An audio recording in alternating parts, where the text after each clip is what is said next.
Welcome to జనపేరి news. Chittoor జిల్లా పలమనేరు నియోజకవర్గం బైరెడ్డిపల్లి మండలం నెల్లిపట్ల గ్రామ పంచాయతీ కేంద్రంలో వైకాపా నుంచి తెలుగుదేశం జనసేన పార్టీలో 150 కుటుంబాలకు పైగా మాజీ మంత్రి అమర్నాథ్ రెడ్డి సమక్షంలో పార్టీలో చేరారు. ఈ కార్యక్రమానికి ఎంపీ అభ్యర్థి ప్రసాదరావు సైతం హాజరయ్యారు. ఈ సందర్భంగా వారిరువురు గ్రామస్తులను ఉద్దేశించి ప్రసంగించారు. ఈ కార్యక్రమంలో మండల పార్టీ అధ్యక్షులు కిషోర్ గౌడ్, ప్రధాన కార్యదర్శి సుబ్రహ్మణ్యం శెట్టితో పాటు జనసేన నాయకులు దిలీప్, చైతన్య, హరీష్, నాని తదితరులు పాల్గొన్నారు.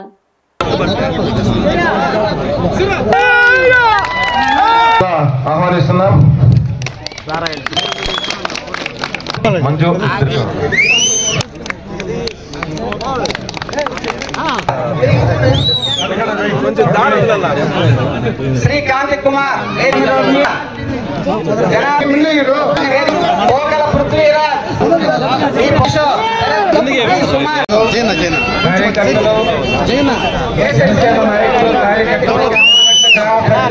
నమస్కారం.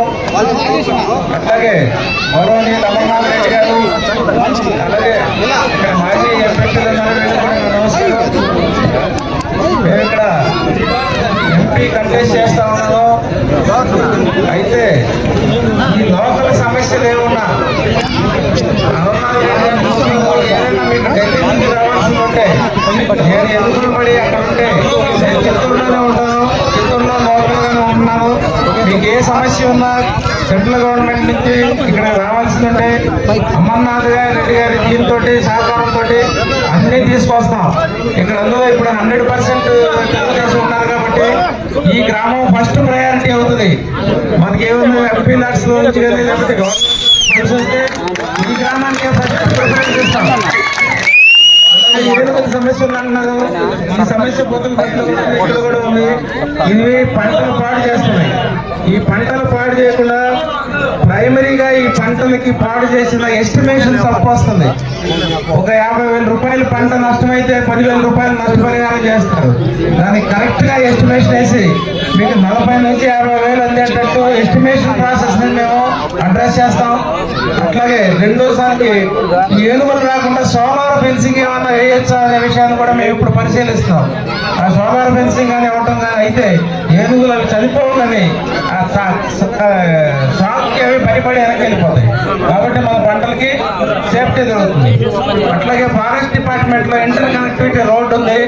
ఈ రోడ్డుకి కొంతకాలంగా పర్మిషన్ రాలేదని నాకు కూడా అర్థమవుతుంది. ఈ కాన్స్టిట్యున్సీలో 2-3 చోట్ల ఉంది. అయితే forest ministry of forest department లేకపోతే మినిస్ట్రీ ఆఫ్ ఫారెస్ట్ నామలో మేము మాట్లాడి రిప్రజెంటేషన్ చేసి ఎమ్మెల్యే గారి ద్వారా, నా ద్వారా, సీఎం గారి ద్వారా రిప్రజెంటేషన్ చేసి ఇక్కడికి పర్మిషన్ తీసుకొచ్చే బాధ్యత మేము తీసుకుంటాం. అట్లీస్ట్ ఈ 1 year లో, ఈ గెలిచిన 1 year లో, ఎలక్షన్ అయిపోయిన 1 year లో ఈ ప్రాబ్లం సాల్వ్ చేస్తాం. ముఖ్యమైనటువంటి నాయకులు పెద్దలందరూ ఉన్నారు. వారందరికీ ఎందుకంటే పేరు పేరున చాలా మంది ముఖ్యమైనటువంటి నాయకత్వం ఉంది కాబట్టి వాళ్ళందరికీ పేరు పేరున, ముఖ్యంగా ఈ రోజు పార్టీలో చేరినటువంటి కీర్తిశేషులు రాజన్న గారు, ఆయన కుమారుడు గోవర్ధన్ గారు ఈ రోజు పార్టీలోకి రావడం, అది కూడా రాజన్న గారి చనిపోయినటువంటి రోజు ఈ కార్యక్రమం అనుకోకుండా జరగడం చాలా, నిజంగా కూడా ఆయన చేరడం చాలా సంతోషం.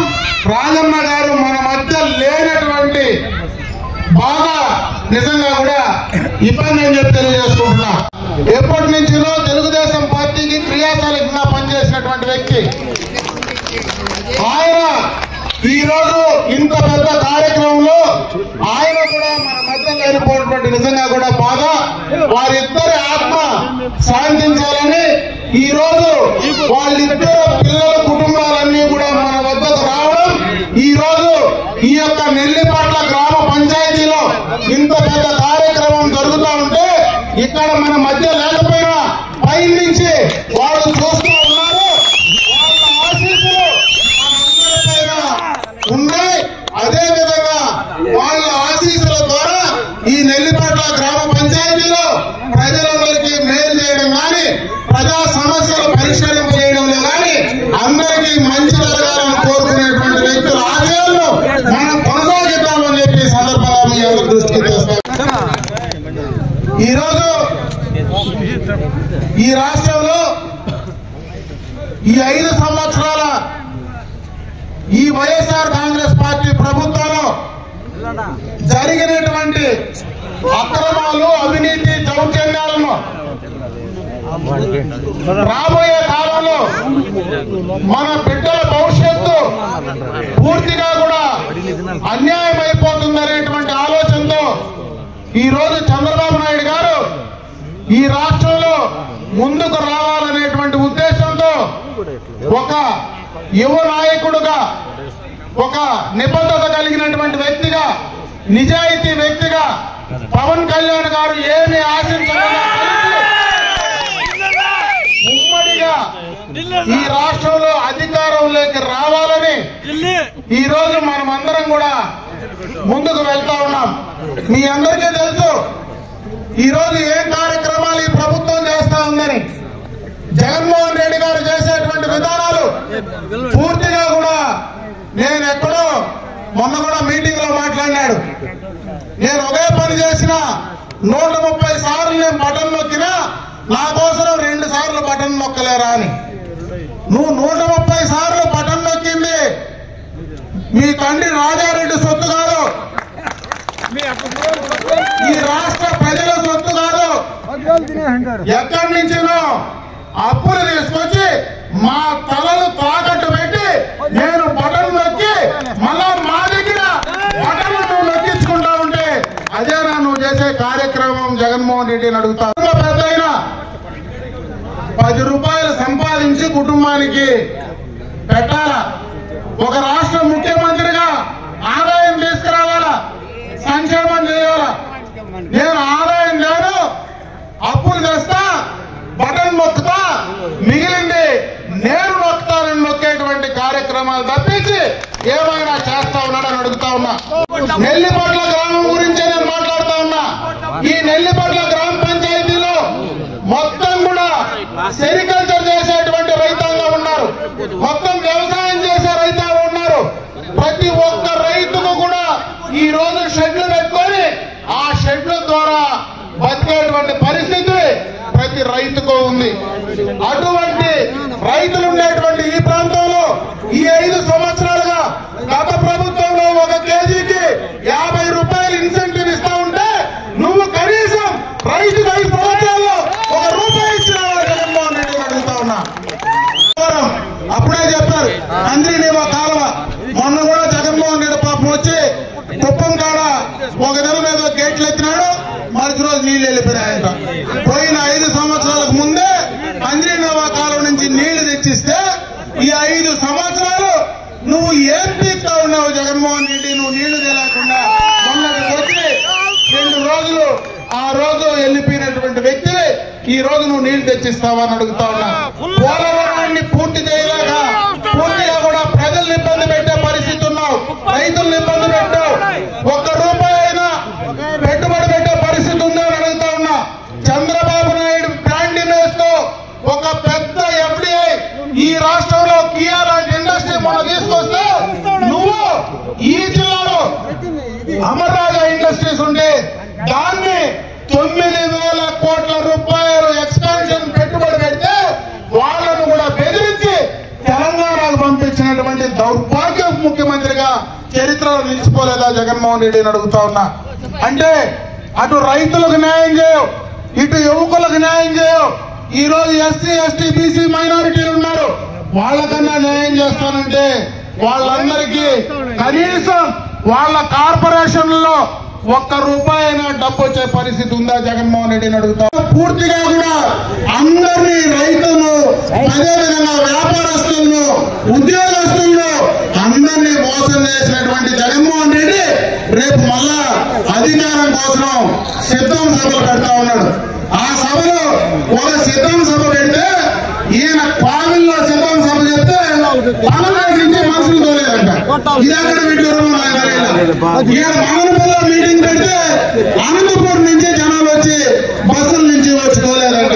కనీసం ఆ ఊర్లో మనుషులను కూడా పిలుచుకోలేనటువంటి జగన్మోహన్ రెడ్డి ఈ రాష్ట్రం ముఖ్యమంత్రిగా నువ్వు ఏం చేస్తావో ప్రజలకు ఏం చెప్తావో జగన్మోహన్ రెడ్డి అడుగుతా ఉన్నా.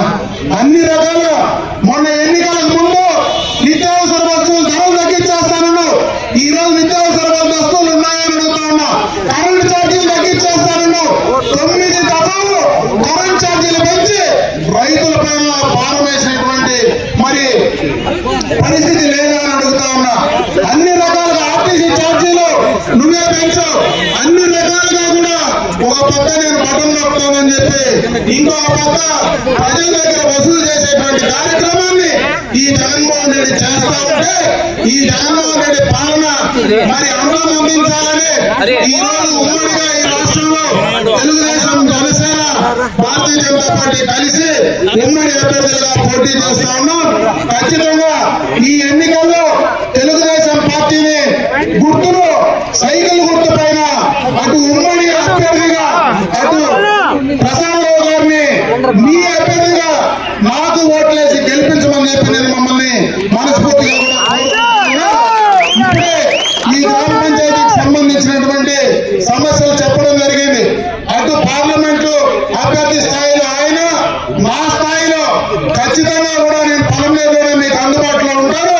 ఖచ్చితంగా మా స్థాయిలో నేను అవన్నీ కూడా మీకు అందుబాటులో ఉండి పూర్తి చేసి ఇవ్వడానికి నేను ఎప్పుడూ సిద్ధంగా ఉంటానని చెప్పి తెలియజేసుకుంటూ అదేవిధంగా గత ప్రభుత్వంలోనే అలంకరణకు సంబంధించి ఆ రోజు మనం దానికి సంబంధించినటువంటి మట్టి రోడ్డును పూర్తి చేశాం. నేను వచ్చేటప్పుడు దారిలోనే మన ఎంపీ అభ్యర్థి ప్రసాదరావు గారికి చెప్పా, మేము ఆ రోజు బండ్లు పెట్టుకోవాలి పూర్తి చేసి మేము కూడా మోటార్ సైకిల్ దాకా పోయి వచ్చినాం. రేపు అధికారం వచ్చిన తర్వాత ఖచ్చితంగా దానికి సంబంధించి ఢిల్లీలో మరి ఏదైతే ఫారెస్ట్ క్లియరెన్స్ ఉందో అది తప్పనిసరిగా మీరు నేను కలిసి ఆ బాధ్యత తీసుకొని చేయాలా అనేటువంటి కోరిక ఈ ప్రాంత ప్రజల్లో ఉంది. నుంచి కక్కనూరుకు ఉండేటువంటి రోడ్లు కానీ ఎక్కడ కూడా ఈ గ్రామ పంచాయతీలో ఉండే గ్రామ పంచాయతీ హ్యామ్లెట్లు కానీ గత ప్రభుత్వంలోనే ఈఏపీ నుంచి కూడా రోడ్లు శాంక్షన్ చేశాం. కొన్ని పెండింగ్ ఉన్నాయి. ఈ ప్రభుత్వంలో 5 సంవత్సరాలుగా అవి పూర్తి చేయలేకపోయినారు. రేపు మన ఉమ్మడి ప్రభుత్వం అధికారంలోకి వచ్చిన వెంటనే మరి ఆ గ్రామానికి సంబంధించినటువంటి రోడ్ల సౌకర్యం కానీ అదేవిధంగా హౌసింగ్ సంబంధించినటువంటి